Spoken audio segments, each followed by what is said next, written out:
G'day and welcome to the National Virtual Expo. I'm Rob Malicki coming to you today from Garrigouland in Sydney. And welcome to this session on the Australian Catholic University, specifically for students who aren't at school. Maybe you've taken a gap year, or maybe you're a mature age student, as we call them in higher education, and you're looking to return to study. This session is specifically for you. Now, if you are a high school student interested in the ACU, we did run a session on specifically for you yesterday. You'll find that in the session catalogue. You can watch that on demand right now just by checking out the session catalogue. For those of you who are here live, thanks for joining me. If you have questions about studying at ACU or about being a student who's returning to study after having a gap after high school, you can ask those questions either in the chat right here on the Expo Session Hub, or if you're on social media, just drop your question down in the comments.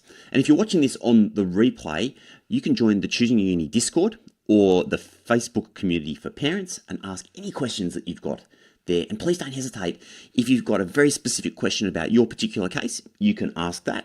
But if you've got a really broad general question about uni, that's okay too. And we'll be making sure that every single question gets a personalised answer. Without further ado, let's get into this session about ACU for non-school leavers.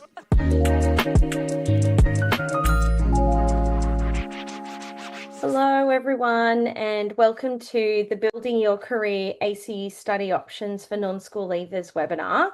My name's Simone. I work in the Future Students team, and I'd like to thank you all for joining us tonight. This evening, I'm also joined by a couple of our ACU students who later on will share their experiences about applying and studying at ACU. But before we jump into that discussion, I'm just going to run through some important information about ACU. Throughout the session, you are able to ask questions via the Q&A function at the bottom of the screen. I would like to point out that if you do have any questions relating to your specific circumstances, you can also contact our Ask ACU team via our website. Before we begin, I'd like to acknowledge the true custodians. Today, we acknowledge the traditional custodians of country and their continuing connection to land, sea, and community. We honour our elders, past, present, and emerging. Okay, so being a national university, we have 7 campuses across Australia, including Ballarat, Blacktown, Brisbane, Canberra, Melbourne, North Sydney, and Strathfield, and we also have a campus in Rome. We also offer online study through ACU Online. So with each of our campuses, they're quite unique and offer different courses. So if you'd like to explore your local campus and its facilities, you can do so via a campus tour, which I will provide some information on how to do that later. So at ACU, all of our courses have industry experience embedded into their programs, either through work placements, internships with leading companies, or volunteering opportunities. The number of hours you need to complete for placement varies depending on the course you're studying. And to assist you with this process, we do have a dedicated team who organises the placements and everything associated with that for you. So what this means is that when you graduate with ACU, you already have industry experience. So this slide here is really just an overview of the course areas that you can study across our 7 campuses and online. So as you can see, we do offer a diverse range of courses in areas such as allied health, business, humanities and social sciences, nursing, midwifery, and paramedicine, and much more. So if you want to explore what's offered at your specific campus, you can go to acu.edu/courses. So now looking at entry pathways programs, there are many ways to gain entry into ACU. So tonight I'll go through some of them in more detail. However, all of our entry programs are available on our website. So looking at the Elite Athlete and Performer program, this is for students who are performing at a state or national level and is designed to give students the tools they need to achieve balance across sporting and academic lives through priority timetabling. You get academic support and financial scholarships as well. Our Aboriginal and Torres Strait Islander entry program is for students who identify as Aboriginal and Torres Strait Islander. They may be eligible for special entry based on their potential to succeed in a relevant course. So the others that are listed on the slide, I'll go through now. Okay, our diplomas. So these provide an alternative entry pathway to uni for students who haven't met the direct entry requirements for a bachelor's degree. So they're really designed to help you transition into the second year of a related degree at ACU, or they can also serve as a valuable standalone qualification. Uh, so to be eligible for a diploma, you need to either have completed Year 12 with a minimum ATAR of 50 or hold a certificate 4 or above or meet the rank through the skills for tertiary admissions test. And I will go through that a little bit more later. So there are a number of degrees that you can transition into upon successful completion of your diploma, which we'll look at on the next slide. Okay, so as you can see here, this is an overview of the diplomas that we offer and the campuses at which they're offered. So you can see just from the ticks there, which campuses they're offered, and we do offer some online as well. Now looking at foundation studies, so there have been some recent changes to this program. So this course is ideal if you do not have an ATAR or your ATAR was too low for direct entry into a degree at ACU. So this is a CSP program, so with no additional fees, and successful completion leads to a degree at any campus or online. So with some competitive degrees though, for example, allied health, you may require to gain a higher score in certain units. So it is a great one, this one. So it is a 1 or 2 semester program and is available at our Blacktown and Melbourne campuses as well as online. And I also point out that upon completion of the program, we work with admissions to organise your degree offer for you, so you don't have to reapply. So it's a really seamless process with foundation studies. So now with our veteran entry program, so we have a family pathway. So this is available to partners, spouse, or child of serving members or who have served in the Australian Defence Force. Applications can be made directly to ACU through the Veterans Entry Program web form, and applications for this are assessed on a rolling basis. So it doesn't matter when you apply, they'll be assessed by the teams and you'll hear back from them soon. So for more information on how to apply, you can search ACU Veterans Entry Program. Okay, we'll now move on to entry requirements. So you hear a lot of this, like I guess when you're looking on the course pages. So minimum entry for each course does differ. So it really is important that you check our browser for the details. Each course will include assumed knowledge and or prerequisites. So the difference between these is assumed knowledge is not compulsory and prerequisites are compulsory. Now, with selection rank, this can be calculated from previous tertiary studies, or you can sit the skills for tertiary admissions test, or it's commonly referred to as STAT, and completion of a Cert 4 or above can also meet entry requirements. Okay, the skills for tertiary admissions test. So I mentioned earlier, if you don't have formal qualifications to support your application, you may still be eligible for course entry by sitting the Skills for Tertiary Admissions test. So what this is, it's basically an aptitude test, which is really designed to assess your critical thinking and analytical skills rather than testing your knowledge of specific academic subjects. And then your results will then be used to determine your selection rank, which you can then use to gain entry into a course. It is worthwhile pointing out that the STAT test is only offered on specific dates. So please do check the website early to avoid missing out and potentially delaying your application, because you'll need to make sure you receive those results so that you can use those to then apply. So for more information on that, you can visit acu.edu.au/stat. Okay, with recognition of prior learning, or RPL, if you've completed any tertiary study or gained relevant skills and knowledge from your work experience, you may be eligible to apply for RPL. So how that works is once you receive an offer from ACU, you can submit your request using the credit search tool, which is available on the web page shown on the slide. So it is a bit of a process, so I definitely encourage you to have a look. You can reach out to our Ask ACU team if you want to find out, what RPL you might be eligible for, because yeah, it can really help reduce your study time. We'll now go through, I guess, how to apply. So generally, to apply for most undergraduate courses, you need to do so through your state tertiary admissions centre, or the TAC. For some courses, you may apply directly through ACU. To know which ones, the course browser on our website will direct you to the correct application platform. So depending on whether it's through the TAC or the direct admissions.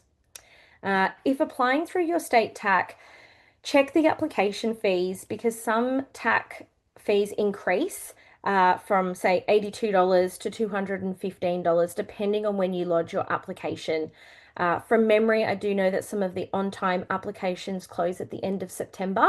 So yeah, as I said, please do check your TAC websites to find out, because it's really just encourages you to apply early.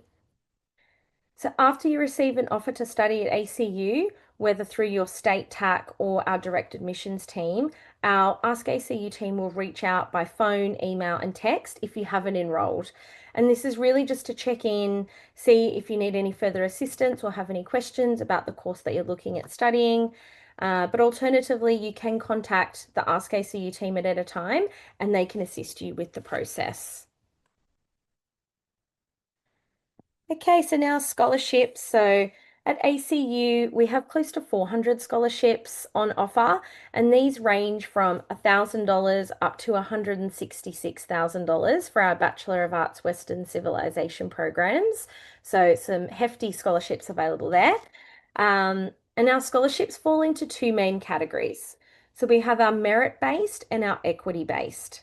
We also offer scholarships to support accommodation costs, fees, and placement expenses. I guess I've just encouraged you to have a look at the website. You can see the full range, and filling out using the tool, it will let you know what you're eligible for, and submit the application. So many of our scholarships go unallocated each year. So I really do encourage you to apply because you have nothing to lose. Okay, our support services. So as you can see on the slide there, there's quite a long list of different support services. For example, we do our academic skills unit. So they offer workshops on how to write essays, reference correctly, and even refresh maths and English skills. We also have the career development team. So again, a great resource. They can assist you with tidying up your resume, preparing for interviews. So yeah, some really good resources and teams around to help you succeed at university, and beyond. We also have ACU Thrive. So this program supports first year students' academic and personal success through flexible learning options, structured weekly activities, and condensed on-campus schedules. So what it is students can complete work at their own pace while receiving personalized support and advice from staff. So it includes online modules, quality resources, and targeted access to university services. And as I said at the start, it's really just aimed at making sure that your transition and your first year at university is a successful one. And now we'll take a look at how the fees work, because I know that this can often be confusing. There's a lot of different terminology. So for domestic students, there are two main fee types. So first, we have the Commonwealth Supported Place, or CSP. So with the CSP, the Australian government subsidises part of the course costs, and you pay the remaining amount known as the student contribution.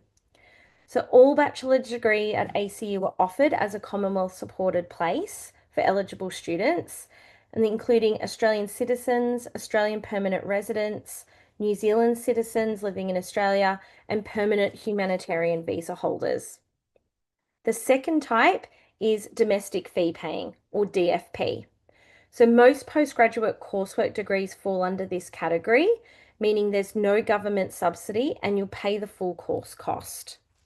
So hopefully that's provided a little bit more clarity on that for you. And now we'll look at the help loans available to eligible students. So there are two types of help loans to assist with tuition fees. So there's HEX help. So this applies to Commonwealth supported places, usually undergraduate degrees. We also have fee help, which is for domestic fee paying students, and this is most commonly for postgraduate degrees. We then have help loans. They're available to Australian citizens, New Zealand special category visa holders who meet long-term residency requirements, and permanent humanitarian visa holders. So these loans let you defer payment of your tuition fees until you're earning a regular income. And repayments are made as a percentage of your salary through the ATO, and they can be automatically deducted by your employer. So that's how that works. And then lastly, we have help loans. So they're interest free, they're adjusted annually in line with the consumer price index, which is usually around 1 to 2%.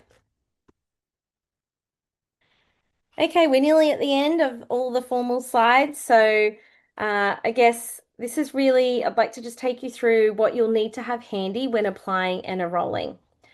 So when applying, make sure you have copies of your academic transcripts or evidence of previous study, your resume or CV, and your stat results if applicable.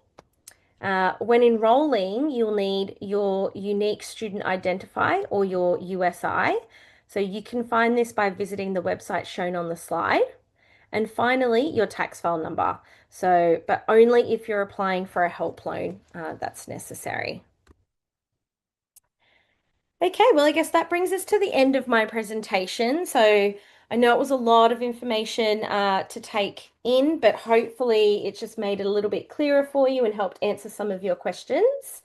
It's now your turn to ask questions. So please use the Q&A function at the bottom of your screen to ask any questions to our panel. And I'd like to now introduce our panel. So Dara, Hannah, and Tiffany, they're all non-school leavers studying at ACU, so thank you for joining us this evening. I'm sure our audience tonight would love to hear about your journey and experience as a non-school leaver. So how about we start with Hannah? Hannah, if you could share with the audience what you're studying, what led you to consider ACU and your pathway? Hello, everyone. Can you hear me to start with? Yes, we Great. can. I am in my fourth and final year of physiotherapy at the Ballarat campus. Um, I can't remember everything you asked. How did I get here? I actually was really keen to study physio for a really long time. Didn't have the confidence. COVID kind of kicked me into action. And I applied directly to a different university and did 1 year of biomedical science, and then was able to apply with physiotherapy at ACU, and I got through. Excellent. Thanks, Hannah. Well, maybe now we'll move over to Tiffany. Hi everyone. Yeah, so kind of the same as Hannah. I'm actually in my final year of midwifery though. But before I started, I was actually studying the Bachelor of Nursing, and that was through ACU also as a non-school leaver. So I guess how I came to midwifery was I was just always passionate about it. So, leaving school, I just didn't have the marks to get into the course. So I just felt like I should work, just get some life experience, and then found out that I could get into midwifery through nursing. So I applied through ACU, got in as a non-school leaver, and then ACU in New South Wales introduced the Bachelor of Midwifery. So I was able to internally transfer with my marks on nursing. So yeah, that's how I'm here and I'm loving it. So very passionate about it and yeah, so glad I had the opportunity through ACU. Excellent. Thanks, Tiffany. And now we'll head over to Dara. Hey, good evening, everybody. So I tried applying for university previously, but because I didn't finish high school in Australia, I had to do an English test.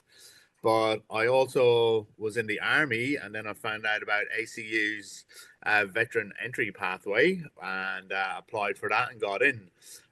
So pretty much I was in a boat somewhere off the coast of Australia, working with Navy when I got my acceptance to ACU. And that has since, as Simone said, expanded to defence members' families, and not only just ex or current serving members. And pretty much, yeah, I'm now in my third year of paramedicine and loving it. Oh, excellent. Yeah, that's quite a pathway. Thanks for sharing, Dara. Well, look, again, if anyone has any questions for any of our audience, our panel members, please just put that through into the Q&A. I do have another question to kick things off. How did you prepare yourself in the lead up to starting university? Like, I think many non-school leavers, it can be quite daunting. So yeah, how did you prepare yourselves? I'll go first. Okay. Yeah. I have kids, and so for me, I think the biggest thing was to try and make sure that I could manage my time really well, so I could do everything I needed to do at home, but also have time to be able to study as well. So it was for me, it was a lot of preparation, finding out, like chatting with the university and finding out what the hours were that I would need to be on campus. And then also just really timetabling myself really well to make sure that I was managing my time well and able to sort of separate university from home life. Excellent. Thanks, Hannah. How about yourself, Tiffany? Yeah, so I think having I guess 2 years out of high school, so being able to have again that life experience and be able to I guess do my own thing, I felt I was a bit more mature to go back into study, especially yeah, having that break from high school. So yeah, coming to ACU, I think the most thing I was nervous about was going back into doing like academics, so writing essays and everything like that. But ACU was amazing in the way that they have so many support services that you did mention, Sim. Yeah. But the one that I definitely loved was like academic skills. That was amazing to utilize, and even asking questions through Ask ACU. So just the support that ACU provided. So yeah, I was able to prepare myself, get a bit more organized, and also get that encouragement. I feel like, yeah, they were so encouraging in the way that they understood that I haven't studied in 2 years. So yeah, they were very much like, yeah, it's such a normal thing. This is how you do things. So yeah, very personable, I believe, like ACU is. So yeah, I really love that. Excellent. Thanks, Stephen. How about yourself, Dara? Um, so it's been a long time since I've left school, so I was completely unprepared for what to expect, to be honest. I didn't know what the workload was going to be like, what the expectations were going to be like. So I literally went in eyes wide shut. Um, in hindsight, retrospectively, some of the best tips I will give is when you get your assignments, like break it down into bite-sized chunks. Yeah. So your 1,000 word assignment, you got a 10% introduction, so that's 100 word introduction, 100 word conclusion. The rest of your body is 800 words. Divvy up your work that way. Utilize websites. So for the first year, my referencing was atrocious. It wasn't until second year I found out about mybib.com. You can pretty much pump your references into that. It's not AI, it's not academic misconduct. It's just a resource that you utilize to help your assignment writing. And then pretty much once you get that structure down, you can start like becoming a better student, learning how to research better and research more sort of relevant stuff like Tiffany mentioned. Librarians at the university are an awesome resource. Pretty much I developed a very good relationship with the librarians at ACU in first year, just in regards to structuring essays, researching for essays, how to use all the academic aids that were available that I knew nothing about. So yeah, just pick the brains of you also have like mentors that you can kind of work in with as well, and they're also a good source of information to tap into. And especially as a first year, like by the time you get the second year, you'll start to figure it out. But by first year, you want to have as many of them like hot tips up your sleeve starting off so you can hit the ground running. They're like relatively easy assignments, so to speak, in first year. And like, yeah, you can score well in them if you kind of know how to prepare effectively. Yeah, thanks, Tara. Great points there. And I think, yeah, with the support services, there's so much available to students, and quite often we find that, you just don't know. So it is worthwhile just speaking to teachers, like lecturers, peers, and things like that, because, yeah, there's a lot out there to help you, with all of that, whether it be assignments or working out a routine. There's different, support services available. Hannah, did you end up accessing any support services at all that haven't been mentioned so far, or? I don't think Studiosity was mentioned, but that one like is in our I don't know what you call it, like our Canvas, our I don't even know what you call it. The student platform. Yeah, the platform that we use. So you can click on a link for Studiosity, and I will always submit all of my assignments to them, and they'll proofread and tell and like sort of give tips, all sort of within limits. So I use that quite a lot as well. And Ask ACU. If I had any questions, I just call Ask ACU. Yeah, they're always like a good go-to for all questions. So, I guess another question that's come through was, what was the transition to university like as a non-school leaver? I found the transition.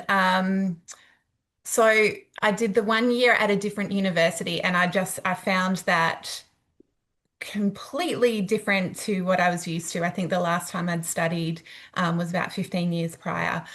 So that was a really big learning curve. But in saying, and so then when I transferred across to ACU, I felt a lot more comfortable. But in saying that, there was support along the way. Like all you have to do is ask your lecturers. And I think as mature age students, we're quite good at putting our hand up and asking when we need to, and finding the answers that we need to. And everybody is really, really helpful. So everyone knows that you're new, that you're students, that you don't know everything. So just ask questions until you get the answers that you need.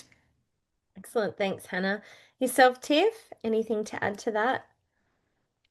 Yeah, no, very similar to Hannah. Like, yeah, it was definitely nerve-wracking, like coming in and being like, oh yeah, like everything's so new. But at the end of the day, too, I think like everyone was new, especially starting from first year when you do get into university. So everyone's just in that same position, and just having that support, like I think, like I said, like ACU and the support services, it made such a big difference. Like, yeah, like ACU is great in that sense, like all the support.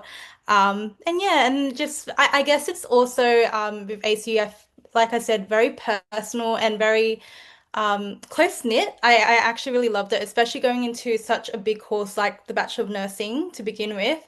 There's so many students, but the teachers knew your name, like they just made you feel so comfortable. And like I said, everyone was new, we were all in the same position, and some non-school leavers, some straight out of high school. And yeah, you just make that kind of relationship. So it was a great transition.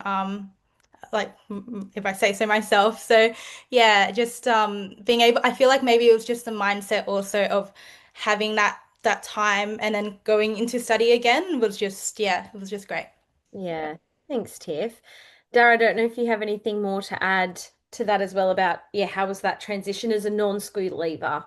Yeah, look, I'm not going to be as sugar coated and nice about it. It was definitely difficult.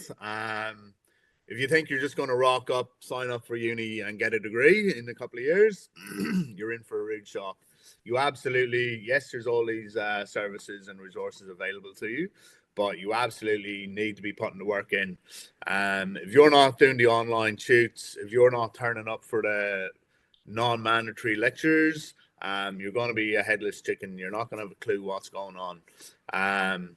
When it comes time to doing like the medical subjects like midwifery, nursing, paramedicine, if you haven't done the pre-class work, you're going to be completely lost when it comes to the practicals, as to what you have to do, what's going on, why you're doing something. So just to answer some of the other questions, the classes are divided up between online lectures, in-person tutorials that do not have mandatory attendance. It's in your interest to absolutely attend them because that's almost where the lecturers give you the hot tips. And then mandatory attendance for practicals. So for paramedicine, that's where we go into the labs. You learn how to cannulate, you learn how to draw up your medications, you learn how to do certain procedures on patients. We do all our obstetric stuff that the midwives do. So you absolutely need to attend those classes, and depending on your course, that can vary between 3 to 10 hours a week in person. Um, Extending on that, you might get lucky. You might get all your, if you got the preferential timetabling that Sim mentioned earlier, you might get all your classes in 1 or 2 days. Alternatively, you could be coming in 3 to 4 days per week. So depending on your private life, your social life, your work commitments, these are all things you need to weigh up. But I absolutely reckon, I absolutely suggest don't pay it off. Like absolutely try and get like 2 to 3 weeks ahead on all your lectures. So have your notes, effective note taking. That's another massive one. So learn how to use OneNote or whatever your preferred system of note taking is. So you have all those resources in one place. Again, that was something new for me as a school leaver that high school kids coming straight into uni just take for granted because that's what they've done for the last 10 years. So that was another learning curve. But definitely, yeah, don't take for granted. Do your pre-class work and try and keep up. Yeah. Because once you fall a week behind on that, then you're behind the eight ball. You don't really know what's going on in class. Then you still got last week's work to do as well as next week's work to do. And it's like, just in case you're having a hard time managing, here's a couple of assignments that are due as well that you also need to work on. So it can become a big workload fast if you let it slide. Yeah, good advice. And it is interesting. Like I think we do hear all the time about, sharing knowledge and resources and tools with, peers and classmates. And I think that's something as well that's helpful for you guys in terms of learning what are some of those tools and platforms from other peers in your class that may help you as well. Now we have another question that's come through for Tiff. Um, so it was really how much of that course requires you to be on campus, and was there any flexibility with doing this part online and some on campus? So if you could tell us, what does it look like for midwifery? Yeah, so first up, yeah, so midwifery and like the other allied health and health subjects and everything like that, it is very content heavy. So there is a big part of practicum or like clinical placement, and that's 1,000 hours. So across 3 years. So yeah, no, it's yeah, it is a mixed I guess, study mode in the sense of there is online classes and online content, but most of the time, like Dara said too, they are tutorials, and I think that's a common theme for most, like again, nursing, midwifery, physio, and paramedicine. where the tutorials are basically what you're practicing from what you're studying online. So like all the online coursework, and you're doing it in person on campus. So I think with midwifery, from what I do know, I believe it is more physical. So there's not a fully online course mode. It's more of just that mixed one. So like I said, it's mostly doing the lectures online, some classes online, but then coming onto campus and doing those tutorials and doing the practical, like the clinical labs also, where you're practicing all your clinical skills and everything before you go out onto placement. So yeah, I honestly, like going back to that question too about time on campus, it really differs by year also. So I'm in my final year, and we have intensive classes. So I was only on campus, I think 4 weeks out of the whole year, this year. So I just finished my 2 weeks worth of classes, I guess. And now I'm all on placement, so we're not going back on campus at all. So after we finish our clinical placement, we're done. We're basically course complete, ready for graduation next year.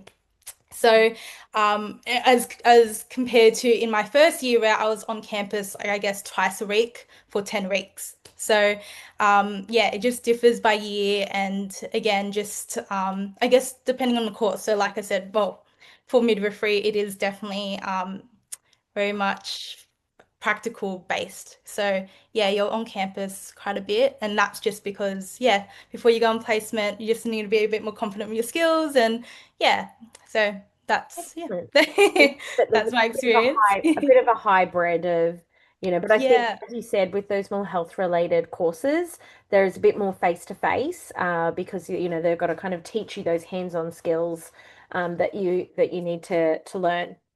We've had another question come through, and I'll start this one off with Dara.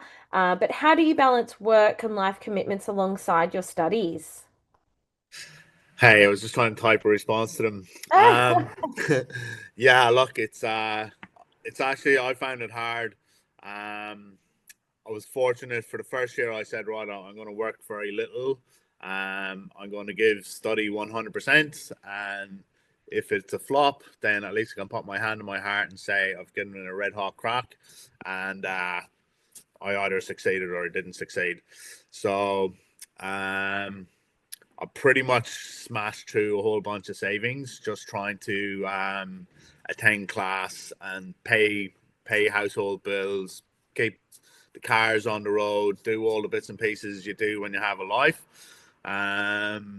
So yeah, it was hard, man. You have all, as I mentioned before, you have all your pre-class work, you're attending tutorials, you're attending practicals, and that's if you have a preference timetable where it's 2 or 3 days a week. If you're in 4 days, you got travel time, you got parking expenses, mate. It's like death by a thousand paper cuts. Everybody's trying to tap into you for some money somewhere, like when you're not working. Obviously, there's Oz study as well, so that's something to be aware of. They give you like $800 a fortnight or something. So I only got onto that halfway through second year, so that was pretty made a big difference. And your assignments for work, or your time for study for assignments as well, is additional study time on top of all the rest of your just normal regular class stuff and attending class. So that's what I'm saying. Don't pay it off. I'm not going to sugarcoat it for you. It is very challenging as a mature age student to balance all of them things. Yeah, some people do work. I'm not. I wouldn't consider myself the most academically inclined. I probably done well to finish school when I did. I can't. People wouldn't believe I'm back in school if the people who know me. So yeah, it just takes a lot of balance. There is obviously the option to go part time. So you have 4 units per semester. You can drop that down to 2. Obviously, be aware that's going to blow out your completion date. You can have an option to drop it down to 3. So maybe you might have like biology, for example, for nursing and paramedicine and midwifery, is a pretty heavy content heavy subject. So you might choose to only do biology and one or two other subjects just so you can focus on the content heavy material. Drop another subject, maybe pick it up next year or pick it up in a winter semester. But obviously be aware that some units have prerequisites. So if you drop a unit, you may not be able to progress onto another unit without having completed the first unit first. So it's a thing called prerequisites where, yeah, you need to have completed bio one first before you can complete bio two, for example. So there's yeah, a bit of thought to go into it. Yeah. Thanks, Dara. And it's good, like your honesty with it, because it is helpful, for our viewers to know this is so many different situations and circumstances. So yeah, I appreciate your honesty. Hannah, how about yourself? I guess what was it like balancing, yeah, work, studies, life for you? Um, To be perfectly honest, I feel like it just ebbs and flows. There's some semesters where it feels heavy, similar to as Dara said, and then there's other semesters where you feel like you're really on top of things and things feel a little bit easier. So it does depend on what subjects you're studying, whether you're doing placement, what's going on in your life as well. I too backed off work, but I did pick up. I picked up two casual jobs at ACU, and they are fantastic, like really well paid, and they're really great at working around your studies as well. So I highly recommend working, like finding out what jobs are available on campus as well. Excellent. Thanks, Hannah. And how about yourself, Tiff? Yeah, no, actually very, very similar to Hannah. So, yeah, just it is definitely it's very dependent on what's happening in life and then like replacements and everything. Especially for midwifery, like I said, I guess with like that many hours of placement, it was a struggle, especially balancing work and then also just personal mental health kind of like time. But in saying that with work, again, exactly like Hannah, just being able to work for ACU. So yeah, looking at jobs on campus, I think that was such a amazing thing. Like again, I think it's also just the job itself. It was amazing. But them being able to understand that we're students because it is a job on campus, it's a job with ACU, knowing our commitments and everything, it's been really good. So being able to work and then also had placement and then kind of just and everything else kind of falls into place in that sense with like study and everything like that. But yeah, no, but also with Dara too, like definitely when I came in like as a first year, it was hard to be like, okay, like I need to set a time to study, like do the content online, and then coming in on campus and yeah, doing those skills and everything like that. I think it was yeah, it was a hard time, but I've gotten Juggling. used to it. Yeah. It is a juggling act. hmm Um, well, look, I'm conscious of time, and I think that's all we'll probably have time for with the questions. So I'd like to thank you all, yeah, for sharing your experiences with us tonight. I know I appreciate it. I'm sure our viewers did as well. So thank you. We have a couple of more slides to go through. So just before we wrap up, we do have several upcoming events. So both online and in person. So we do run monthly virtual consultations and campus tours across all of our campuses. And these are a great opportunity to learn more about our course offerings, discuss your specific circumstances, or explore the local campus and its facilities. We do also have some fantastic online resources available. So we do have our Talk With webinar series, which we ran earlier in the year. These do feature alumni and graduates from the different areas who share their experience in the industry and what it's actually like to work there. So if you're interested in hearing any of that, that can be found on our website, the URL on the slide. But lastly, thank you for joining us tonight. We hope you found this information helpful as you plan your next steps. And if your question wasn't answered tonight, or if you have any questions about applying to study at ACU, please don't hesitate to contact us.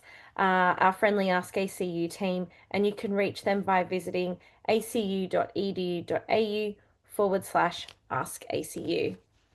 Thank you and have a good night. Well, I hope you got something out of this session. And if you have any questions at all, you can head to choosingyouruni.com and ask Lumen. Lumen is your AI guide who knows about every university, every pathway, every option that we've talked about throughout this virtual expo. And Lumen is available to talk to you 24/7. So it's ready when you are.